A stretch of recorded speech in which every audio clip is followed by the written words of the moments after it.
السلام علیکم ګران زده کوونکو، څنګه یاست؟ ښه یاست؟ درسونه مو څنګه دي؟ ښه دي؟ خدای دې وکړي چې ویډیوګانې تعقیبوئ او خپل درسونه مو زده کړي یې. نن ورځ راځو د پښتو درس ته، خپل پښتو نوي درس ته چې هغه موضوع مو دی یا عنوان مو دی د اختر ورځ. تاسو خپل کتابونه راواخئ، صفحه هم د 90 راواړوئ. بسم الله الرحمن الرحیم. په خپل درس باندې شروع کوو. زموږ د نوي درس عنوان دی د اختر ورځ. څه شی؟ د اختر ورځ. په دې درس کې موږ وایو چې مثلا په کال کې مسلمانان څو اخترونه لري او په اخترونو کې کم کم کارونه کوي. په دې درس کې موږ تاسو په دې باندې پوهیږو انشاءالله. اوس راځو اول لیک ته غوږ ونیسئ. موږ په یوه کال کې 2 اخترونه لرو. موږ په یوه کال کې 2 اخترونه لرو. ګران زده کوونکو، څو اخترونه لرو؟ موږ په یوه کال کې 2 اخترونه لرو.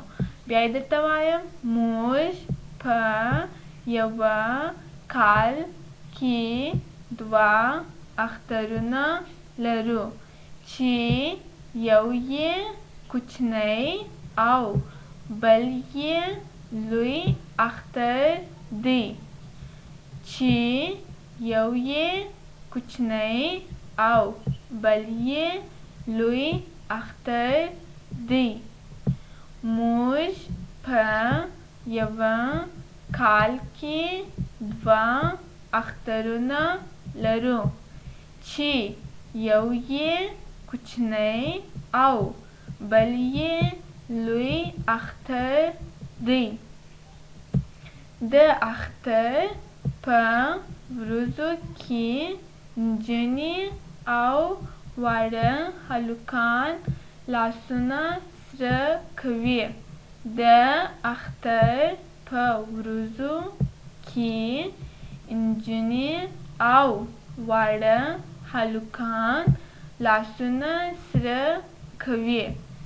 د اختر په ورځو کې نجونې او واړه هلکان لاسونه سره کوي. زه یې بیا وایم شاګردانو، تاسو غوږ ونیسئ. موږ په یوه کال کې 2 اخترونه لرو چې یو یې کوچنی او بل یې لوی اختر دی. د اختر په ورځو کې نجونې او واړه هلکان لاسونه سره کوي. اوس زه بیا وایم، تاسو یې چې زه وایم تاسو یې په ما پسې وایه. سمه ده؟ موږ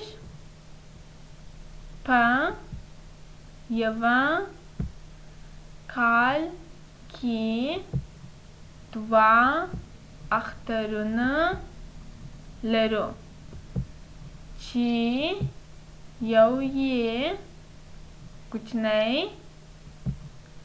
او بل یې لوی اختر دی. د اختر په ورځو کې نجونې او واړه هلکان لاسونه سره کوي. ګران زده کوونکو، خدای دې وکړي چې په داسې مو سر خلاصوي یې. موږ څه شوي وو؟ د اختر ورځ وو. اختر چې دی په یوه کال کې څو اخترونه موږ لرو؟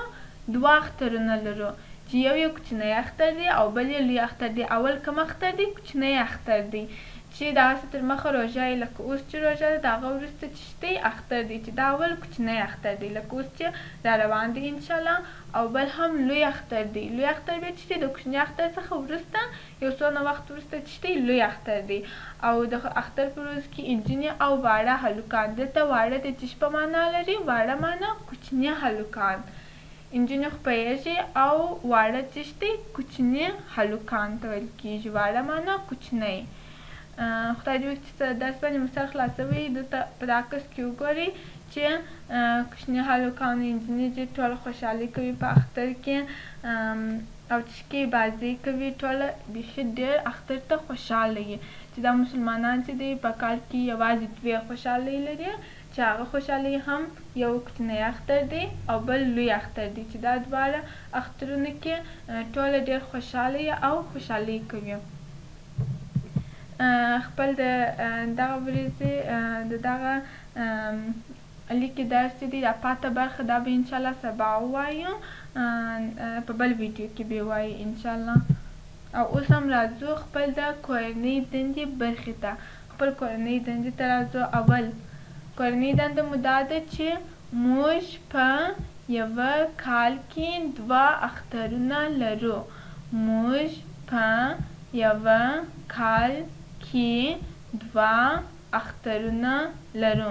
دا مو کورنی کار دی ګرانو زده کوونکو. دا به تاسې یوه صفحه ولیکئ، دغه یوه جمله به یوه صفحه چې کوئ لیکئ به یې.